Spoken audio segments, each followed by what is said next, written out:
Magandang hapon, magandang tanghali, araw, o saan man kayo na roon sa panahong ito. Sinsya na kayo na full ko kung paano nangyari na hindi naman ako naglobat. Ako na lang nag-shut off. So, hindi natin alam. Alam mo naman. Alam niyo naman sa ginagawa ko. Maraming mga himala na nagawa ng mga taong apektado. So, ah, ito, punong-puno seryo ang ginagawa ko. So, itong pinag-usapan nga natin tungkol doon sa ang Pilipinas ay balitang-balita na relihiyoso ang mga tao, matatapang. Kaya nandito nga ang mga masasamang mga gawain ng tao, nagkalat dito sa lugar natin o sa bansa natin. Nandyan lahat ng kasamaan ng tao. So makita na matatapang. Pero ilan sa yun lang pala ang katapat nila. Pinakaliit-liitang elemento na hindi makikita ng microscope. Tatakot na sila. So, minsan nakakatawa isipin na sa dahil lang sa maliit na bagay na mas maliit pa sa alabok, natatakot na. Ba't kaya natatakot? Akala ko ba, bang kayo? Akala ko ba, religyoso kayo? Akala ko ba, naniwala kayo ng Diyos? Tapos itong virus na hindi mo nga halos makita. Di ba? Natakot na kayo. Hindi na kayo lumalabas sa bahay. Hindi na kayo, nagpapanik na kayo. Lahat ng mga alcohol, bilihin nyo na. Doesn't make sense na ubusin nyo yung alcohol. Dahil kailangan ninyo. Maniwala ako kung ang epidemya kumalat, nangasugat kayo, kusa na lang masugat ang mga balat ninyo, kailangan ng alcohol. Di ba? Hindi nyo mapigilan to. Kahit anong gagawin ninyo. Ang pag-lockdown ng lahat mga bagay, yung bawal na ang sasakyan ng dagat, bawal ang eroplano, o bawal ang magumpukan, hindi ito solusyon. Naniwala kayo sa akin. Hindi ito ang solusyon para mapigilan ninyo. Kung ang ibang bansa nga, na high-tech, ginawa nila lahat. Pero bakit nangyari sa kanila na maraming namatay? Hindi yan ang solusyon. Ang solusyon ay magkaroon tayo ng sariling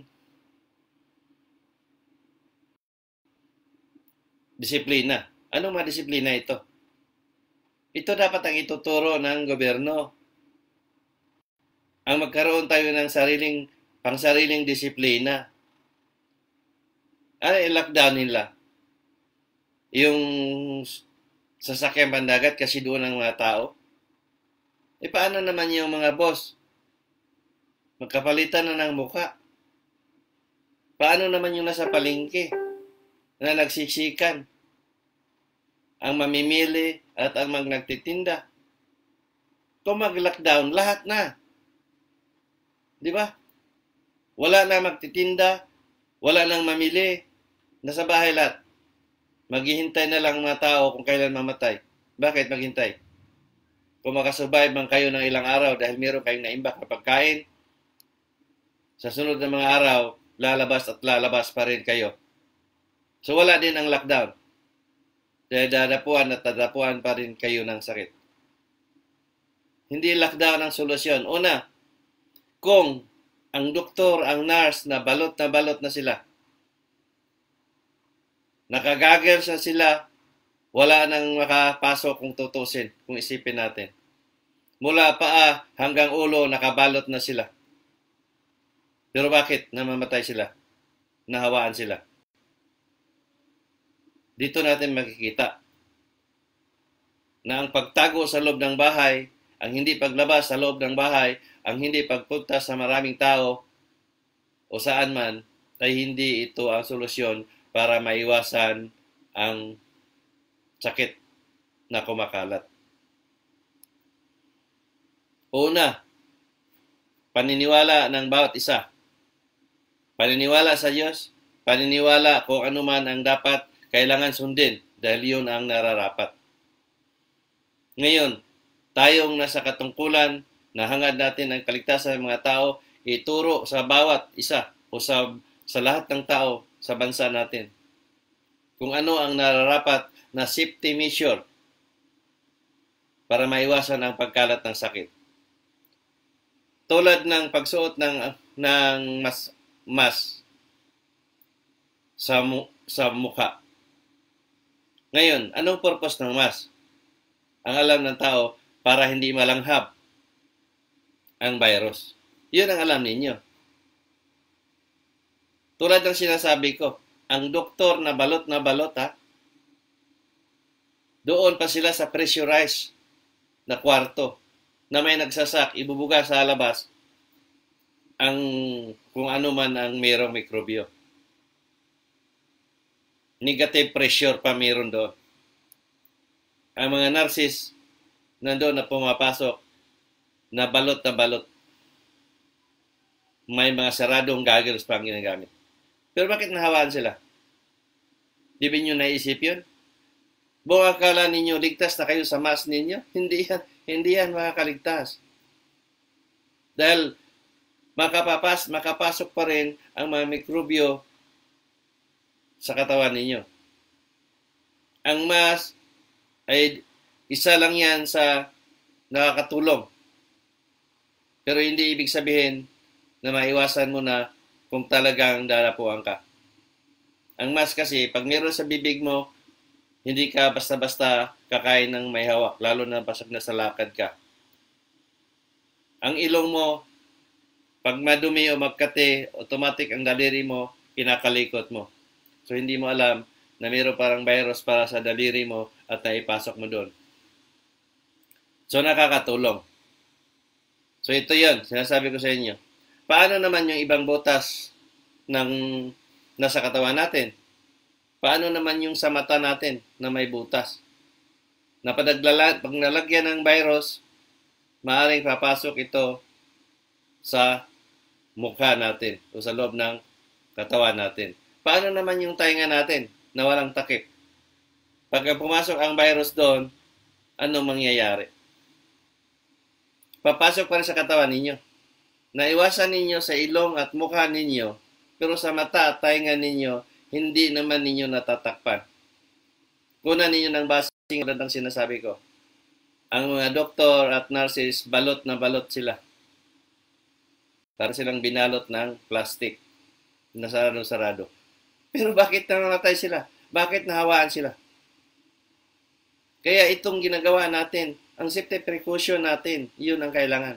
Una, maging aware tayo na may mga nagkalat na sakit. So kailangan, bago tayo humawak ng pagkain, hugas muna sa kamay. Kailangan lang maghugas.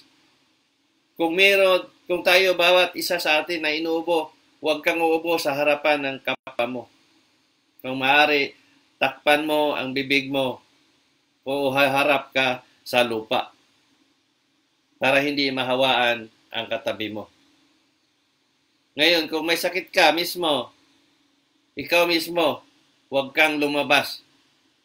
Manatili ka sa bahay kung kailanman, kung alam mo na talagang iba ang naramdaman mo at may sakit ka, magpasuri ka na sa doktor. At tayo namang nasa katungkulan sa gobyerno dahil yun ang hangad natin na hindi kakalat ang sakit. Ang mga taong ito yung bibigyan ninyo ng suporta. Ito yung imonitor ninyo. Kung may kaya man sila, gawin nila ang nararapat.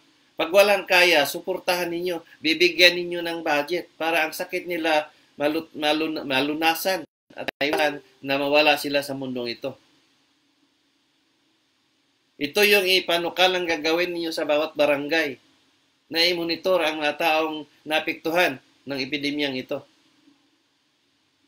Kasi kung pabayaan ninyo, kakalat ang sakit na yon.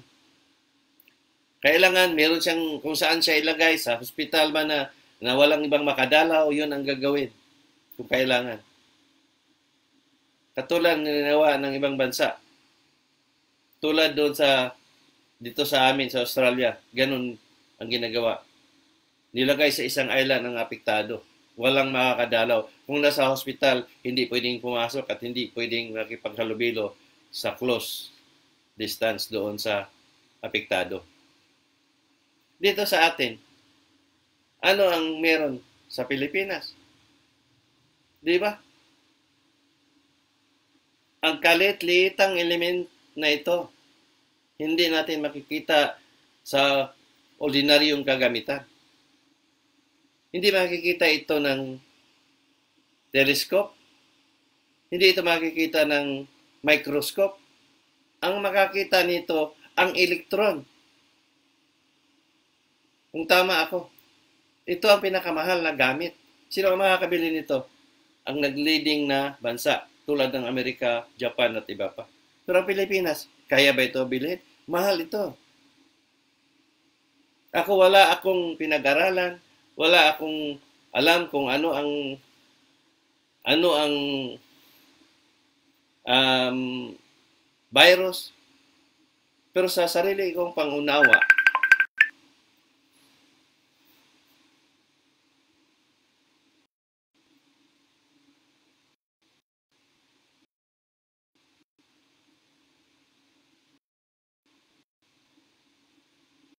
hello.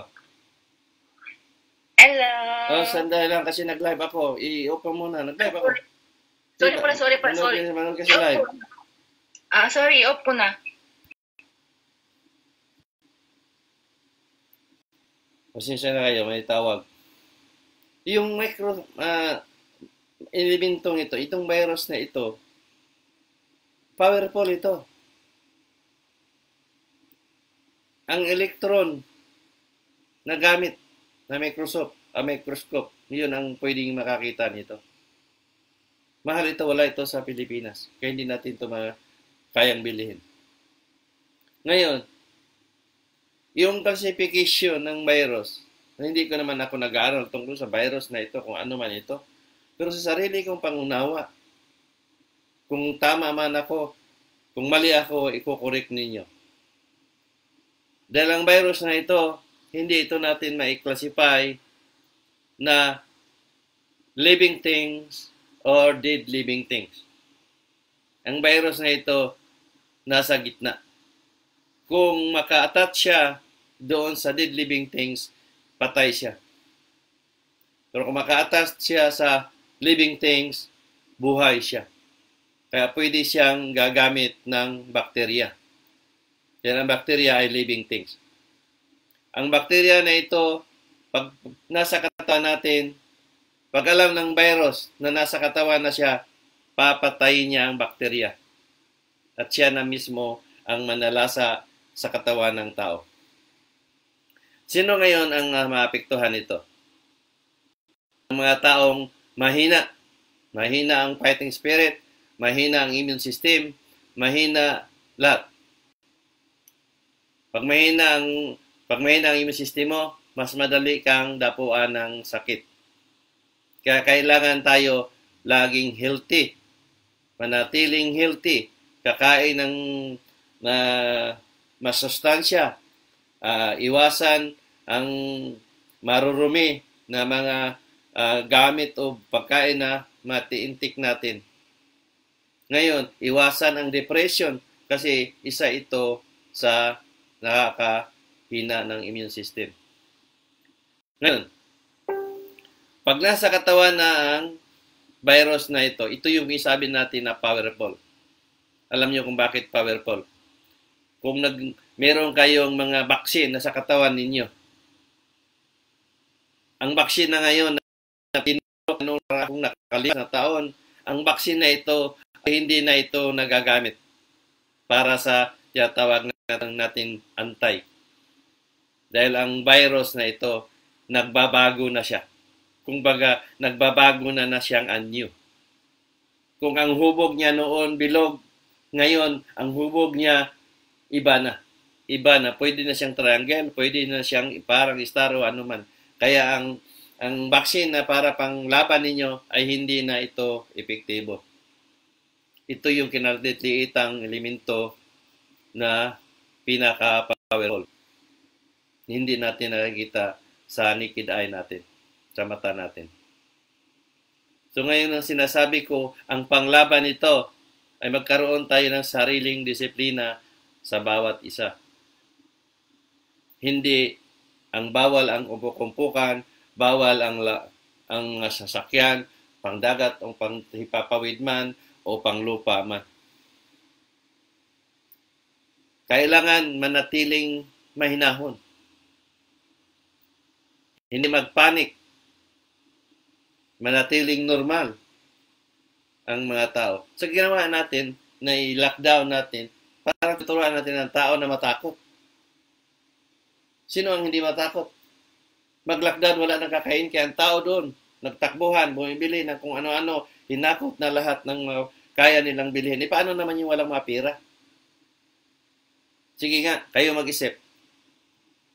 Sa bansang Pilipinas, maraming nabubuhay na hinahanap ang pera sa umaga, gagamitin din sa umaga para makabili ng pagkain. Ang kakainin sa tanghali, hahanapin pagkatapos ng umagahan, maghahanap uli para gagamitin sa tanghali. Ganon din sa hapon. May mga tao na buhay ngayong araw na ito, gagamitin din nila kinabukasan. Hindi ba ninyo naisip ito nagkalat dito sa Pilipinas? May mga taong hindi pa kinikita ang pera nagagamit na, nakakain na nila. Ito yung mga nag-uutang na dahil walang-wala. Ngayon, ano nangyari sa mga tao dahil natakot? Nagpapanik. Swerte ang may mga pera, ang mayayaman. Dahil para silang langgam na nakapag-imbak. Swerte kayong na mga mayayaman dyan, ang dami ninyong pera. Pero ang pera ninyo, tandaan, hindi yan ang makapagligtas sa inyo.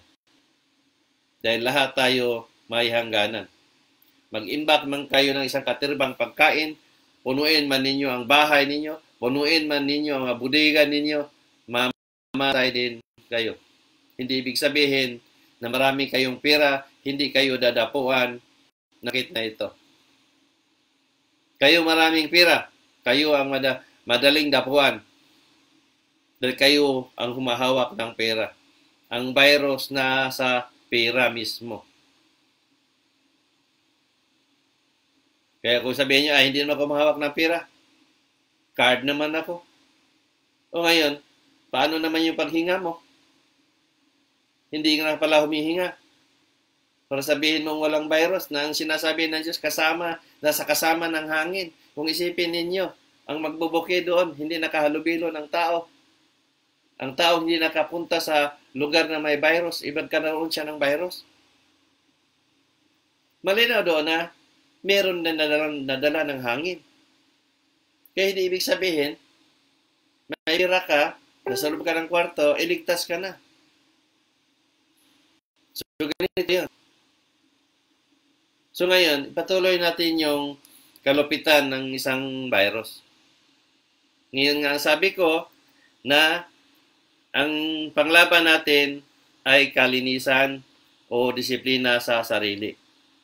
Dahil ang virus na ito, powerful talaga ito.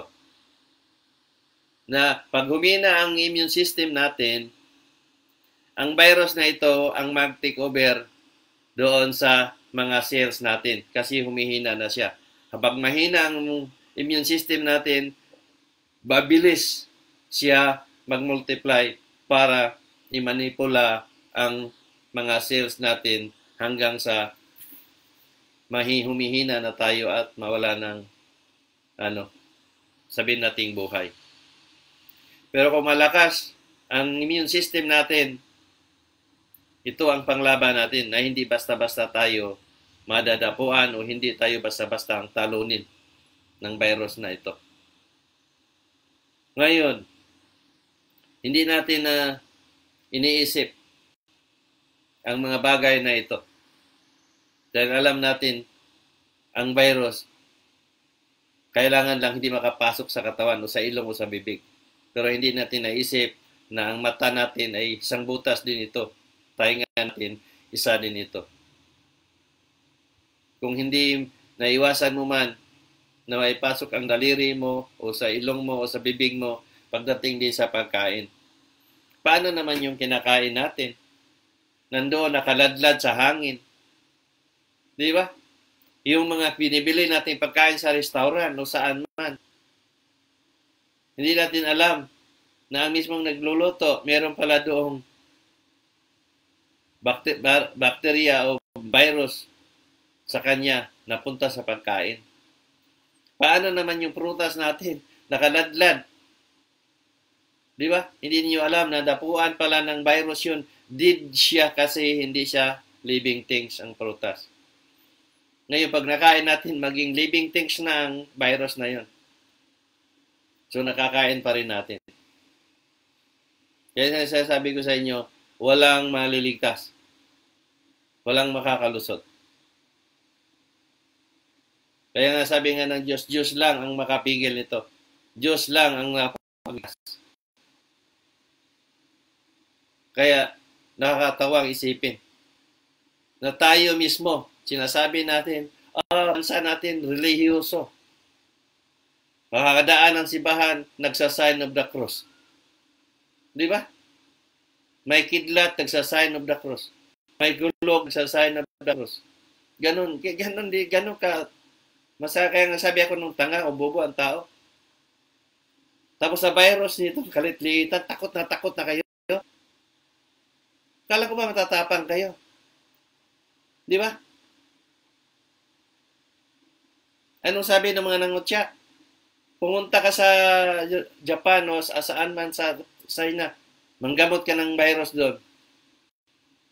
Kaya anong ginawa ng Diyos ngayon? Sa bansa ko mismo, nagmisahe siya. Kung nabasa ninyo ang post ko noong March 7 ng madaling araw, ang sabi niya, maraming mamamatay sa Pilipinas sa pagkalat ng sakit nitong coronavirus. Kaya pinaliwanag ko na sa inyo, yung hinahagis na naglawak ang puntod. Naghagis ng si Diyos, ang Diyos ng hagis Jesus Christ ng mga bulaklak na puti. Kaya sabi ko nga sa inyo, kung mabasahin ko yan, coronavirus. Ano lagay nyo sa ulo ninyong corona? Mga bulaklak. Yun yung virus. Ano yung hinahagis ko pagdating niya sa harap ko? Mga pagkain. Yun yung mga sinasabi ko. Mga pangaral ko na pinarating ko sa mga tao na hindi ninyo pinaniwalaan. Na sabi ko sa inyo, ang lahat ng mga bagay na sinasabi ko, lalo na ng mga trahedyang nakikita ko, part ito ng paalala niya for second coming. Pero hindi niyo pinaniwalaan. Kaya nga sabi nga ng Diyos, darating ang panahon na ma-realize nila na totoo lahat ng sinasabi mo. Pero huli na ang lahat. Ito yun. 10 years ko nang ginawa ito. Pero hindi niyo pinaniwalaan. Nasa post na lahat yan. Hindi lang sakit, hindi lang trahedya. Marami pang mga bagay. Pero sige lang. Pinapatuloy ko ito na walang kinakatakutan. Punong-puno ako ng banta sa buhay. Punong-puno ako ng kritiko. Pero nanatili akong matatag dahil alam ko tunay akong ginamit ng Diyos. Kaya ito ngayon, sisikapin ko na maiparating ko sa buong sangkatawan, sa buong sanlibutan, ang tunay na mensahe ng Diyos tungo sa kaligtasan ng bawat isa. Tulad ng nangutya sa akin, si Catherine Peterson, ang sabi niya, kulto daw ako. Ang sabi ni Mundro, false prophet daw ako. Kaya wala akong karapatan na gumamit ng social media na ito, Facebook. Kaya kung ako ang Facebook, susuruin ko ang post ni Narciso Ulalo kung siya ba ay totoong nagsasabi o nagsulat na una siya sa trahedya at makikita ng Facebook na nauna ang mga sinulat ko. Basahin ng Facebook team yung Sinulat ko tungkol sa Alaska. Sinulat ko ng 2019, sinulat ko ng 2018, nangyayari 2019. Tubukan yan tungkol sa pagkatunaw ng yelo sa Alaska. Kung basahin ng Facebook yung sinulat kong 5 beses ang Bagyong Yolanda, makikita nila na nauna ako sa pagsulat bago ang trahedya, 5 buwan pa bago nangyari at tumbukan yun. Hindi lang yun. Yung Marawi, yung Irma, tumbukan yan. Yung Hawaii, bulkan, tumbukan yan. At marami pang iba. Ngayon, paano ninyo matatawag na false prophet ako? Kaya tinatawag na false prophet dahil hindi totoo ang mga sinasabi. Ngayon, dahil makikita natin na ako ay nagsasabi ng katotohanan kung ano man yung isiniwalat ko, totoo.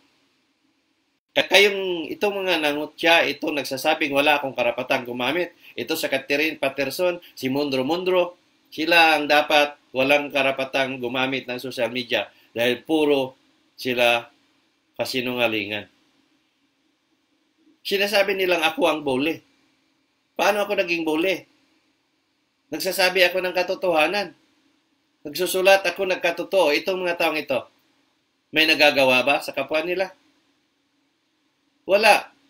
Walang ginawa ito sa maganda sa social media. In fact, masamang huwaran ang mga taong ito. Hindi sila maging modelo sa mga sumusibol na mga kabataan. Kaya sila dapat ang burahin. Hindi ang taong nagsasabi ng katotohanan. Kaya kung may bully dito, sila yon. Ang akin, sinasabi ko ang katotohanan. Kung ano man yung binabato nila sa akin, ibinabalik ko lang sa kanila. Pero anong ginawa ninyo? Binabaliktad ninyo na ako ang bully. Nandiyan sa sinasabi ng Diyos, kung ano ang binabato nila sa iyo, ibabalik mo rin sa kanila at sila din ang masasaktan. Ito yun, kahit nawag niyo akong bully. Pero kayong bawat isa, isipin lang ninyo, mabuti, buksan ang puso't isipan, makikita ninyo kung sino ang bully. Yung nagsasabing false prophet ako, katulad ni Mundro. Kung sinasabing false prophet ako, paano ako naging false prophet?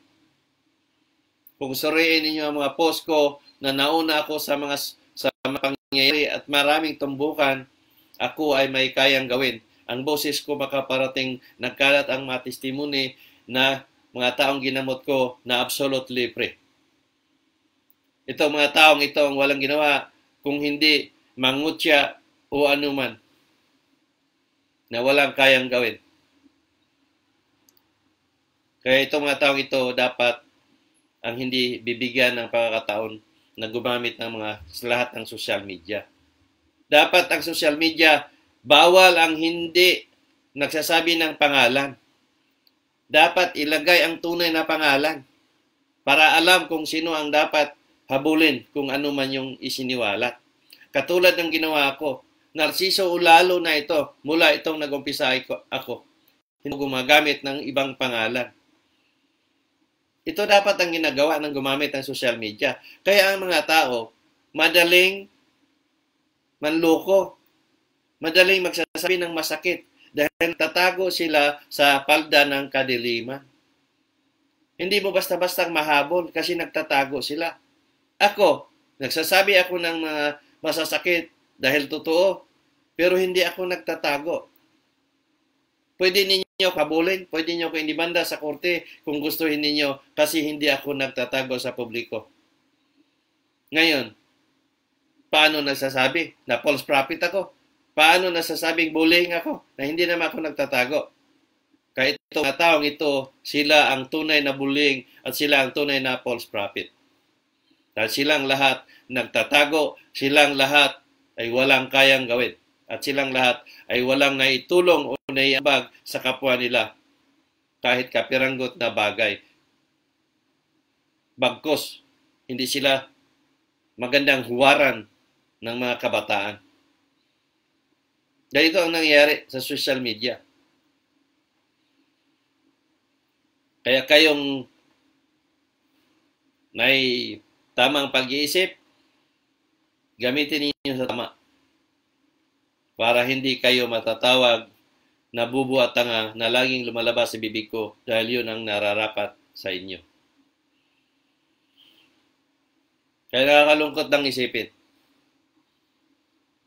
Buong akala natin, o ninyo, na ang bawal ang umpok-umpukan, bawal lang na maraming tao ay isa na sa makakapigil sa epidemyang kumakalat.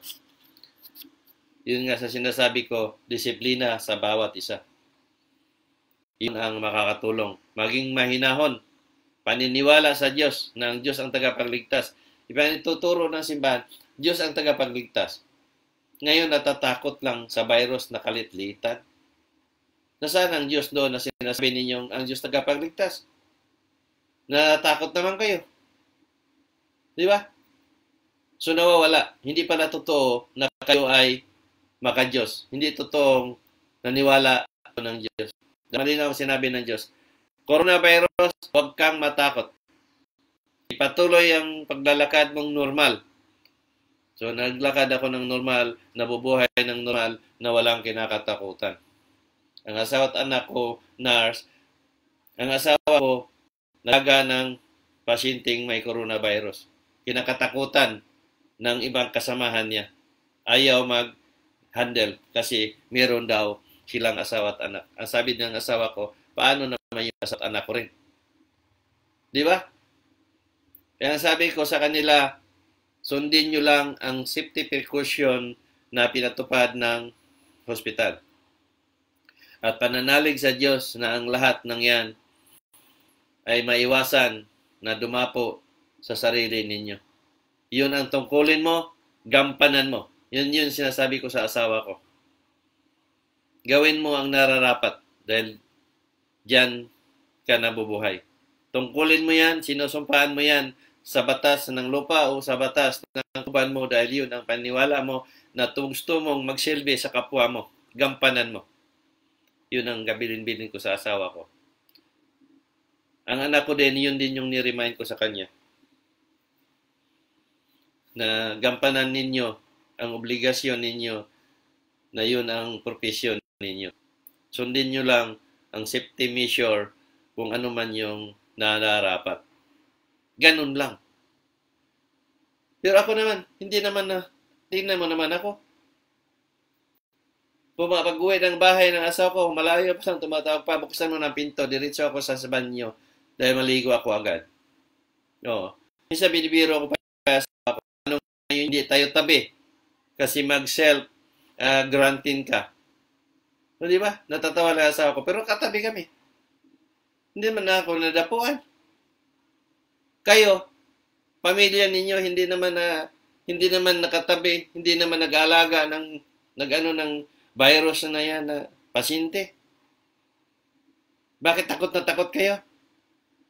Sige nga, ako na itong asawa ko nag-alaga, may problema na affected ang virus na yan, coronavirus na yan. Nagkalat na rin yan kahit dito sa amin.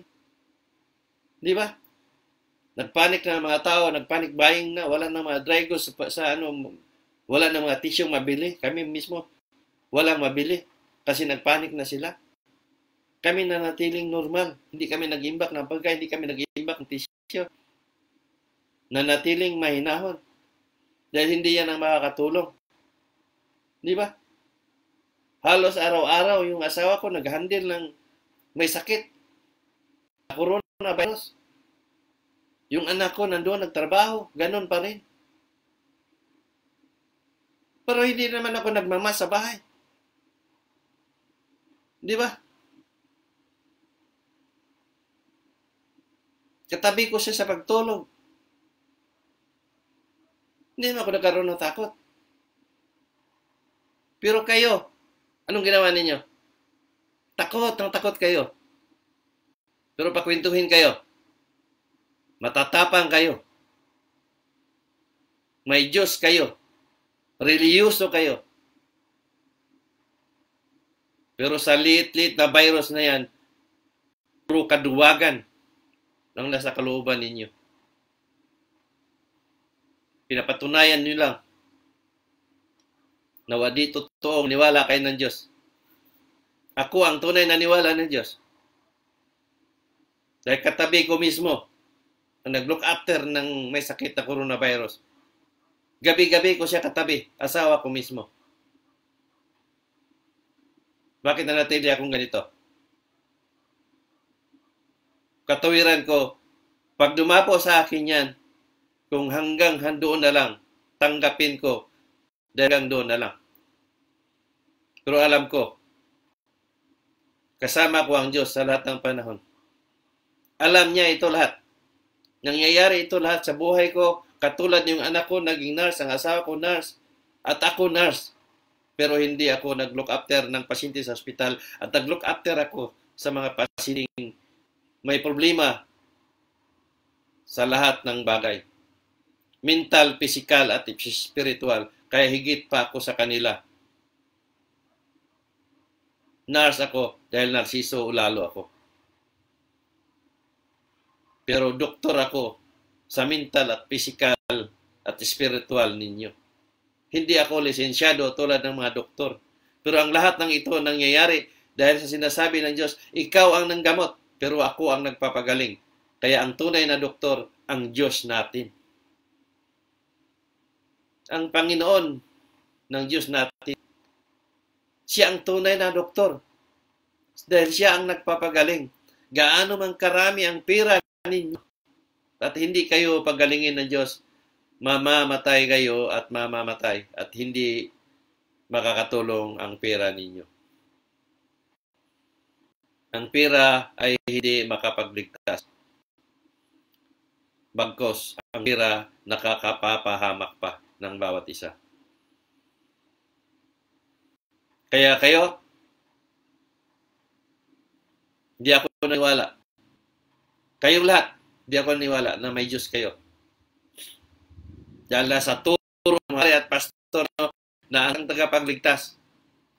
Pero sa virus na kalitliitan na ito, takot na takot kayo. So nawala ang Diyos sa inyo.